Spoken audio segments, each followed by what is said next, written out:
हे बघ, मी तुझ्यासाठी काय आणलंय. हे काय आहे ती? अगं असं काय करतेस?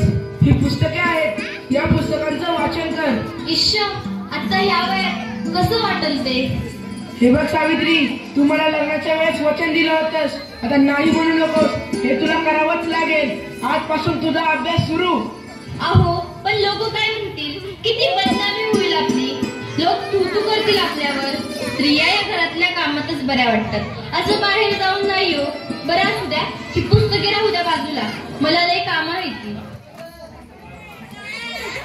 अरे बाळा, गप माझ्या सोन्या, तुला काय हवंय? काय म्हणतोय?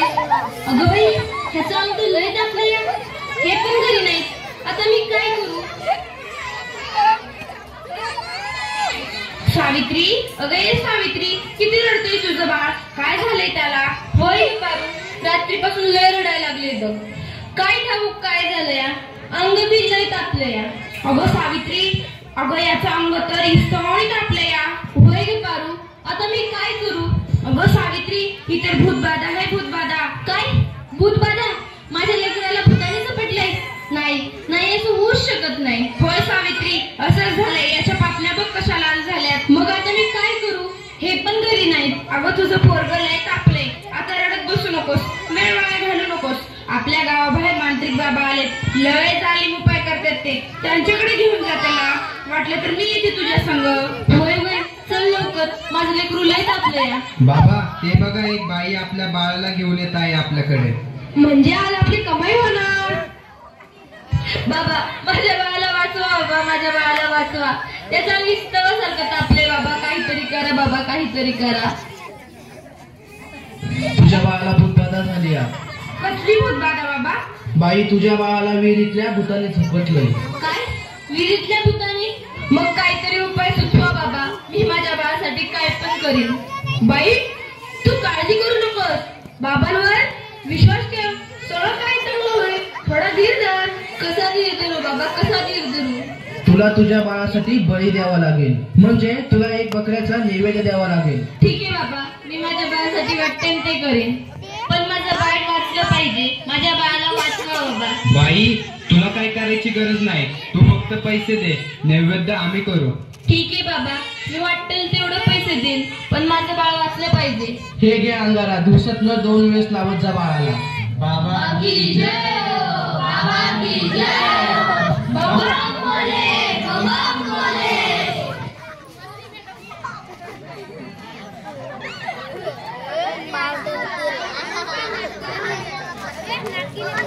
अगं बाई, ह्याचा अजून कसं काही ताप कमी नाही झाला?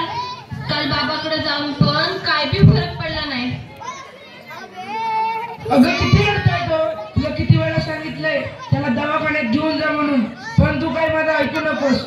अहो ऐका ना, चिडू नका. जरा बघा ना हातात घेऊन, याचा ताप कायच कमी नाही झाला. जरा बघा ना याला काय झालंय ते. त्यावेळी तुला किती वेळा सांगितलं की घरात प्रसूती करू नकोस म्हणून. अशा वेळी एका आईचं आणि बाळाचं दवाखान्यात असणं किती महत्वाचं असतं, माहित आहे का तुला?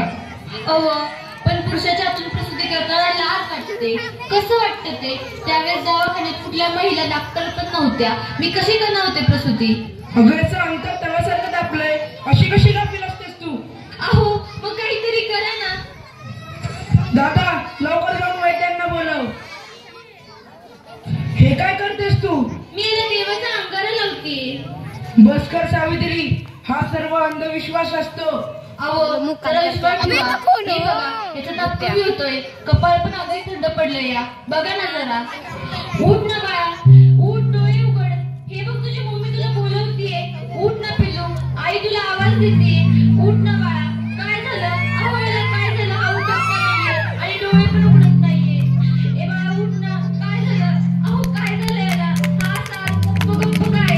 ए उठ ना बाळा. काय झालं तुला?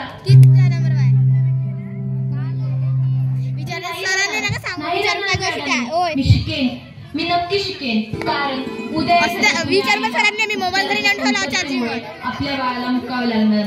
मी शिकेन, मी नक्की शिकेन. शाबास सावित्री, शाबास. मला सरांनी विचारतो, जा विचार. राव दे, तुला गाणंच नाव आहे. अगं बाई, मला माहितीच नव्हतं. सूर्य हा पृथ्वीच्या गोल फिरतो. अगं सूर्य पृथ्वीच्या गोल फिरत नाही, पृथ्वी सूर्याभोवती फिरते. समजलं? चल गावंढळ. तुम्ही मला सारखं सारखं गावंढळ म्हणत जाऊ नका हो. बाप्पा बसते का ना? बसते की बस. असं कोणी आपल्या ओके तू त्याच्यामध्ये जाऊन ढसलीस मस्त. काय झालं? या समाजाला घाबरलीस की काय? हे तर तुला आयुष्यभर सहन करावं लागणार आहे. नाही, मला आता कोणी काही म्हणू दे, मी आता मागे हटणार नाही. मी शिकेन, मी नक्की शिकेन. मग चल माझ्या बरोबर. पोस्टमन, सुमंतरावांचं घर हेच आहे का? तुमची दिल्लीहून तार आलीये. सावित्री, तुला दिल्लीवरून तार आलीये. तुला दिल्लीला जावं लागेल. तुला दिल्लीला पुरस्कारासाठी बोलवलंय. तुझा सत्कार होणार आहे. काय? आज हे फक्त तुमच्यामुळे शक्य झालं, नाहीतर मी एकटी काहीच करू शकले नसते. कॉंग्रॅच्युलेशन्स. Keep it up. महिलांचा सन्मान वाढवला तू. आज माझ्या हातात ही डॉक्टरकीची पदवी नसून उद्याच्या त्या सोनेरी क्षणाची चावी आहे, ज्याच्यावर आजपर्यंत फक्त अंधविश्वास व नकारात्मकतेचे कुलूप लागले होते. माझ्या देशात अशा अनेक महिला आहेत ज्यांची स्वप्न चुलीच्या धुरात हरवून गेली आहेत. मला असं वाटतं ही स्वप्न खुल्या आकाशात उडावी प्रत्येक घरात सुमंतराव असावे, कारण हे या पतंगाच्या दोऱ्याला कधीच कापू देऊ नये. हे करणं खूप अवघड तर आहेच, पण अशक्यही नाही. सावित्री, चुकलं माझं, मला माफ कर. मी तुला नाही ते बोलले. तू आज शिकून समाजाला धडा शिकवलास. आम्ही काय आडाण्याच्या आडाण्यात राहिलो. आता आम्ही पण शिकणार. खरं सावित्री, चुकलं आमचं, माफ करा आम्हाला.